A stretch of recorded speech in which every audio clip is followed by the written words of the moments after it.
மந்திரம் சொல்லித்தரேன்னு சொன்ன பார்த்தீங்கன்னா சுவிட்ச் வேர்டு ஒன்று எழுதிக்கோங்க. Find count divine.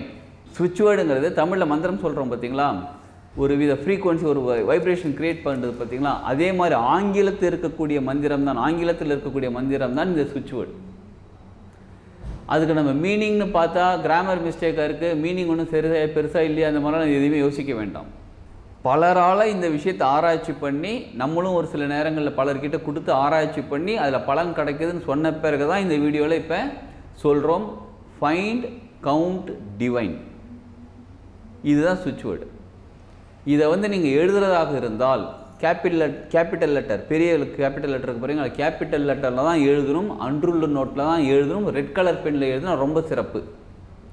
Red colour gel pen இருக்குது பார்த்தீங்களா, அதில் வாங்கி என்ன பண்ணுங்கள், உங்கள் பிள்ளையார் சொல்லி போகிறதெல்லாம் பழக்கம்லாம் என்னென்ன பண்ணுறீங்களோ பண்ணிவிட்டு ஓப்பன் பண்ணிவிட்டு ஃபைண்ட் கவுண்ட் டிவைன் அப்படின்னு கேபிட்டல் லெட்டரில் எழுதுங்க. எத்தனை தடவை எழுதணும்னு கேட்டால் 108 தடவை எழுதுங்க. தினமும் எழுதலாம், ரொம்ப நல்லது. நிச்சயமாக வெள்ளிக்கிழமை எழுதுங்க. இதுதான் ஃபைண்ட் கவுண்ட் டிவைன் தான் மந்திரம், சரிங்களா? இப்போ வெள்ளிக்காயின் வச்சு சொன்னோம் பார்த்தீங்களா, அந்த வெள்ளிக்காயினை உள்ளங்கையில் வச்சுட்டு இந்த இடது கையில் வச்சுட்டு வலது கை மேலே மூடிக்கிட்டு ஃபைண்ட் கவுண்ட் டிவைன் இந்த மாதிரி சொல்லிக்கிட்டே இருங்க. சொல்ல சொல்ல சொல்ல உங்களுக்குள்ளே இருக்க ஃப்ரீக்குவன்சி மாறும். அந்த ஃப்ரீக்குவன்சி அந்த வெள்ளிக்காயினில் போய் சேரும். அந்த வெள்ளிக்காயின் எப்பயுமே உங்கள் கூட இருக்கும்போது உங்களுக்கு ஒரு விதமான வைப்ரேஷன் கிடச்சிக்கிட்டே இருக்கும்.